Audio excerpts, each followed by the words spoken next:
أعوذ بالله من الشيطان الرجيم.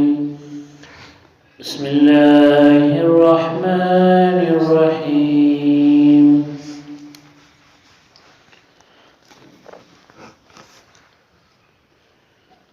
واستشهدوا شهيدين من رجالكم فإن لم يكونا رجلين فرجل وامرأتان ممن ترضون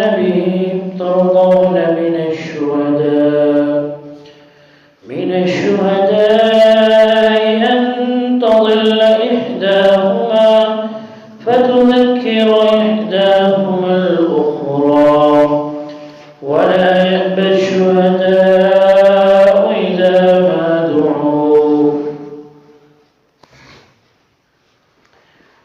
تو اللہ تبارک و تعالی اس بڑی آیت میں قرض لینے کے سمے لکھنے اور گواہ بنانے کے بارے میں بیان فرما رہا ہے. یہ پوری آیت اسی بارے میں ہے.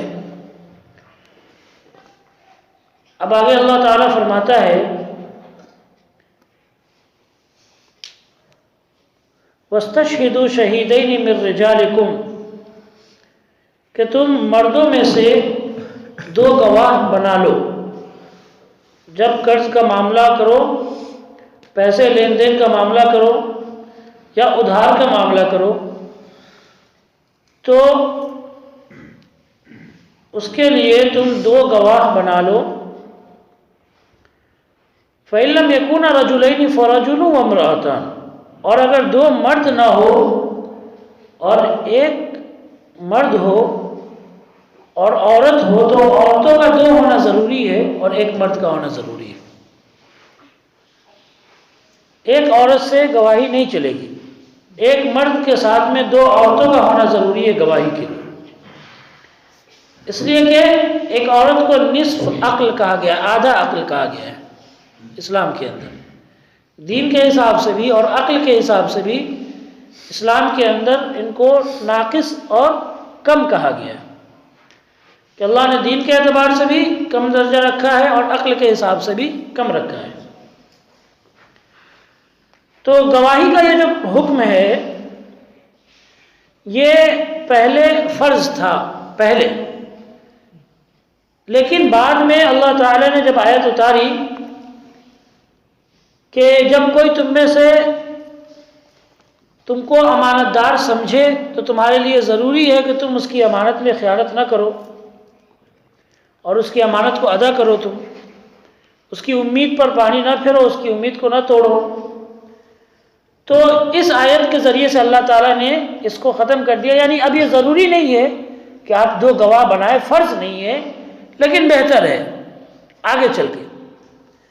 کیونکہ دیکھیں انسان کے بیچ میں جو معاملہ ہوتا ہے یہ کبھی کبھی 10 سال 20 سال پرانا ہوتا ہے. پھر یہ بھی ہو سکتا ہے کہ معاملہ نیا ہو لیکن کوئی دونوں میں سے ایک کوئی مکر جائے، کوئی ایک انکار کر دے یا کوئی ایک کہے کہ نہیں میں نے تو اتنا لیا تھا، کم کر دے یا زیادہ کر دے. تو اس لیے اللہ تعالیٰ نے اس جھگڑے کو ختم کرنے کے لیے 2 گواہ رکھنے کا حکم دے دیا کہ 2 مرد کو گواہ بنا لو تاکہ یہ معاملہ ہی ختم ہو جائے. جھگڑے کی جو جڑ ہے یہ جڑ ہی ختم ہو جائے جھگڑے کی. اور جو 2 گواہ ہیں یہ گواہی دیں گے اور پھر ان کے مطابق تم اپنا کام کر لو گے.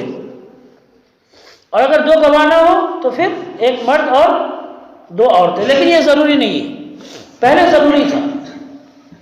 تو اللہ تعالیٰ اللہ کے رسول صلی اللہ علیہ وسلم کا ایک واقعہ ہے کہ آپ نے ایک شخص سے، ایک دیہاتی آدمی تھا، اس سے آپ نے ایک خچر خریدا اور اللہ کے رسول صلی اللہ علیہ وسلم نے خریدنے کے بعد اس سے کہا کہ تم چلو میرے ساتھ میں گھر سے پیسے لے کر تمہیں دوں گا. وہ شخص چلا. راستے میں وہ تھوڑا پیچھے پیچھے آ رہا تھا اور لوگ بھی اس خچر کو دیکھے جا رہے تھے. تو دوسرے لوگوں نے اس سے پوچھا کہ کتنے میں تم نے بیچا. اس نے قیمت بتائی. تو ان آدمیوں میں سے کسی نے نبی صلی اللہ علیہ وسلم سے زیادہ قیمت اس کو کہہ دیا کہ میں اتنے میں دوں گا، تم مجھ سے بیچ دو. تو اس آدمی نے، دیہاتی تھا، اس نے وہیں پر بیچ دیا اس سے۔ اب نبی صلی اللہ علیہ وسلم جب اس کے پاس آئے تو اس نے کہا کہ میں نے آپ سے بیچا نہیں، آپ کچر دوسرے کے حوالے کر دیں۔ اللہ کے رسول صلی اللہ علیہ وسلم نے کہا کہ مجھے معلوم ہے تم نے مجھ سے اس کچر کو بیچا ہے۔ تو اس وقت کوئی گواہ بھی نہیں تھا۔ اللہ کے رسول صلی اللہ علیہ وسلم نے بغیر گواہی کے، کیونکہ گواہی ضروری نہیں تھی، بغیر گواہی کے یہ معاملہ کر لیا تھا۔ تو یہ معاملہ آگے بڑھا، سارے صحابہ کرام آئے، جمع ہوئے۔ اس دیہاتی نے کہا کہ اگر کوئی ایسی بات ہے تو آپ کیا کریں، کوئی گواہ پیش کرے۔ صحابہ کرام آتے اور ان کو، اس دیہاتی کو سب برا بھلا کہتے، لیکن کوئی گواہی دینے کے لیے تیار نہیں ہوا۔ ایک صحابی حضرت خزیمہ رضی اللہ تعالیٰ یہ آئے اور انہوں نے گواہی دی کہ ہاں میں نے دیکھا ہے تم نے ان سے بیچا ہے، نبی اکرم صلی اللہ علیہ وسلم سے بیچا ہے، حالانکہ انہوں نے دیکھا نہیں تھا۔ تو اللہ کے رسول صلی اللہ علیہ وسلم نے ان سے پوچھا بعد میں کہ تم نے کیوں گواہی دی؟ تو انہوں نے کہا کہ اللہ کے رسول صلی اللہ علیہ وسلم میں نے آپ کو ہمیشہ سچ جانا ہے، اس لیے میں نے آپ کی گواہی دی۔ تو اللہ کے رسول صلی اللہ علیہ وسلم نے اس صحابی یعنی حضرت خزیمہ رضی اللہ عنہ کی گواہی 2 مرد کے گواہی کے برابر کی، کہ آج کے بعد سے ان کی گواہی 2 مرد کی گواہی کے برابر ہے۔ تو یہ اللہ کے رسول صلی اللہ علیہ وسلم کی بات کو صرف تصدیق کرنے کے لیے، سچ بتانے کے لیے انہوں نے یہ گواہی دی۔ تو اس سے یہ پتہ چلتا ہے کہ گواہ کرنا ضروری نہیں ہے، لیکن آپ دیکھیں کہ یہ جو معاملہ ہوا، اس میں اگر کوئی 2 گواہ رہتے تو اس دیہاتی کی ہمت نہیں ہوتی نبی صلی اللہ علیہ وسلم پر اس طرح الزام لگانے کی۔ وہ ان پڑھ تھا، پھوہڑ تھا۔ تو ایسے بہت سارے لوگ آپ کی زندگی کے اندر ہو سکتے ہیں، اور ایک معاملہ 10 سال 20 سال پرانا ہوتا ہے، کبھی کبھی نسل در نسل معاملہ چلتا ہے، زمین کا میٹر ہے، کوئی دوسرا میٹر ہے، یہ سب ایک نسل ختم ہونے کے بعد دوسری نسل تک معاملہ چلتا ہے۔ تو اگر یہ معاملہ لکھنے کے ساتھ میں، گواہ کے ساتھ میں ہو، پہلے آدمی لکھ لے اس کو، پھر گواہ کے ساتھ یہ معاملہ ہو، تو آگے چل کے بہت زیادہ آسانی ہوتی ہے۔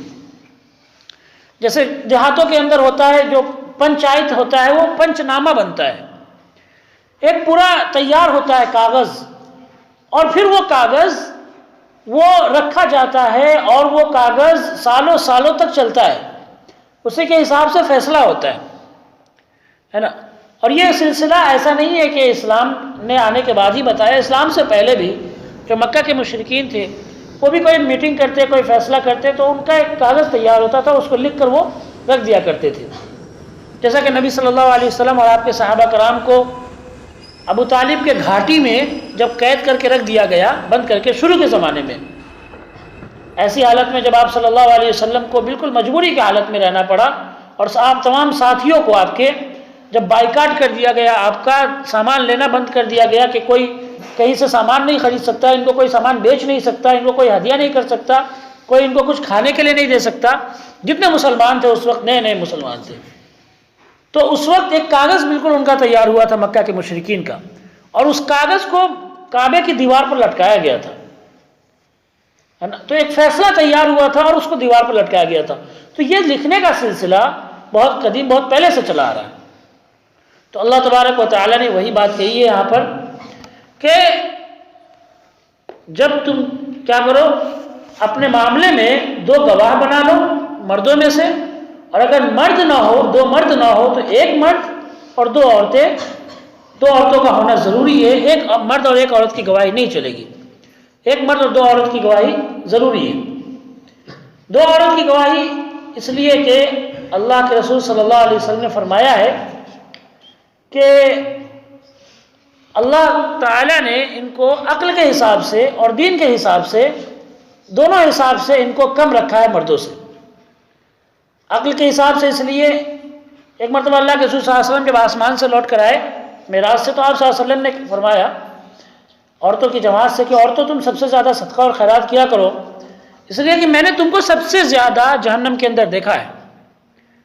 تو ان میں سے جو سب سے عقل مند عورت تھی، اس نے پوچھا اے اللہ کے رسول صلی اللہ علیہ وسلم کہ ایسا کیا گناہ ہے جس کی وجہ سے ہم عورتیں سب سے زیادہ جہنم میں ہوں گی؟ تو اللہ کے رسول صلی اللہ علیہ وسلم نے فرمایا کہ نافرمانی کی وجہ سے اپنے شوہروں کی، اور میں نے کسی بھی بیوقوف آدمی کو یا کم عقل والے انسان کو نہیں دیکھا کہ وہ عقل والوں پر تم سے زیادہ چڑھتی ہو.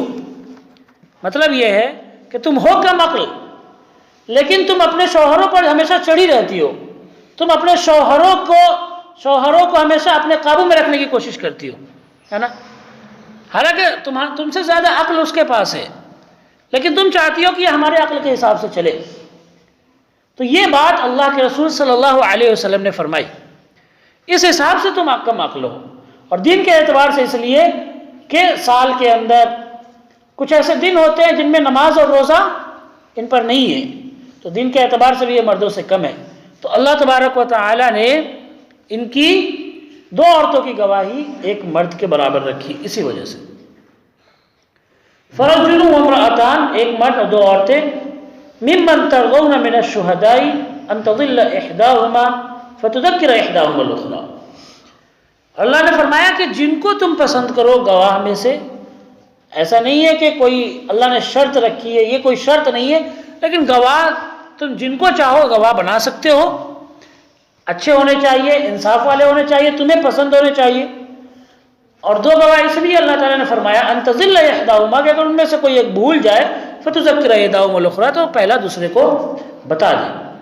اور یہ بھی اللہ نے فرمایا ولا یأبى الشهداء اذا ما دعوا، اور گواہوں کو انکار نہیں کرنا چاہیے جب ان کو بلایا جائے. گواہ بن گئے، اب دوبارہ معاملہ ہوا تو گواہ کی ضرورت پڑے گی، تو ایسے موقع پر گواہوں کو انکار نہیں کرنا چاہیے. اب یہاں پر ایک مسئلہ یہ جو کورٹ والا مسئلہ آتا ہے کہ کبھی ایسے معاملہ ہوتا ہے کہ کورٹ کے اندر گواہ تو بن گئے، بعد میں جو اپوزیشن ہے مخالف پارٹی نے دھمکایا تو گواہی چھوڑ دی، ہے نا. تو اللہ تبارک و تعالیٰ کے اس حکم کو سمجھ لیں کہ ظالم کے ظلم سے ڈرنے کی ضرورت نہیں ہے. اللہ تبارک و تعالیٰ آپ کا ساتھ دے گا اگر آپ حق بات کی گواہی کے لیے تیار ہیں اور انکار نہیں کر رہے ہیں تو اللہ آپ کا ساتھ دے گا. تو اللہ نے فرمایا وَلَا يَأْبَ الشُّهَدَاءُ إِذَا مَا دُعُوا، جب گواہوں کو بلایا جائے تو ان کو انکار نہیں کرنا چاہیے، وہ انکار نہ کرے. وَلَا تَسْأَمُوا أَن تَكْتُبُوهُ صَغِيرًا أَوْ كَبِيرًا إِلَىٰ أَجَلِهِ. اور اس میں اللہ نے دیکھیں اتنی چھوٹی سی بات ہے لیکن اللہ نے بالکل یہ انتہا کر کے بتائی ہے اس بات کو کہ وَلَا تَسْأَمُوا أَن تَكْتُبُوهُ صَغِيرًا أَوْ كَبِيرًا إِلَىٰ أَجَلِهِ کہ لکھنے والے کو چاہیے کہ وہ چھوٹا معاملہ ہو قرض کا ادھار کا یا بڑا معاملہ ہو لکھنے سے اکتائے نہیں، وہ لکھے، لکھنے سے وہ تھکے نہیں، اکتاہٹ نہ محسوس کرے، بلکہ اس کو چاہیے کہ وہ لکھتا رہے. ذَلِكُمْ مَقْسَطُ عِنْدَ اللَّهِ وَأَقْوَمُ لِلشَّهَادَةِ، یہی تمہارے اللہ کے نزدیک زیادہ انصاف کی بات ہے. وَأَقْوَمُ لِلشَّهَادَةِ، اور تمہاری گواہی کے لیے زیادہ مناسب ہے، زیادہ بہتر ہے. وَأَدْنَىٰ أَلَّا تَرْتَابُوا، اور یہ اس بات کے زیادہ قریب ہے کہ تم شک میں نہ پڑو. یعنی لکھ لیا، لکھنے کے بعد میں گواہ رکھ لیا، اب شک کی کوئی گنجائش نہیں ہے. بعد میں کہ یاد نہیں رہے، یہ معاملہ ہو گیا، وہ معاملہ ہو گیا، کئی دنوں کے بعد کئی سالوں کے بعد یہ پھر سے یاد آیا، تو شک کی گنجائش اللہ تعالیٰ نے ختم کرنے کے لیے یہ معاملہ، یہ بات بتائی ہے. إِلَّا أَن تَكُونَ تِجَارَةً حَاضِرَةً تُدِيرُونَا بَيْنَكُمْ فَلَيْسَ عَلَيْكُمْ جُنَاحٌ أَلَّا تَكْتُبُوهَا. ہاں یہ الگ بات ہے کہ کوئی تجارت ہے، بالکل ہاتھوں ہاتھ لینا دینا ہو رہا ہے تمہارا آپس میں، تو تمہارے اوپر کوئی حرج نہیں ہے کہ تم اس کو نہ لکھو. نہ لکھنے میں کوئی حرج نہیں ہے اگر ہاتھوں ہاتھ سے تم تجارت کر رہے ہو، بزنس کر رہے ہو.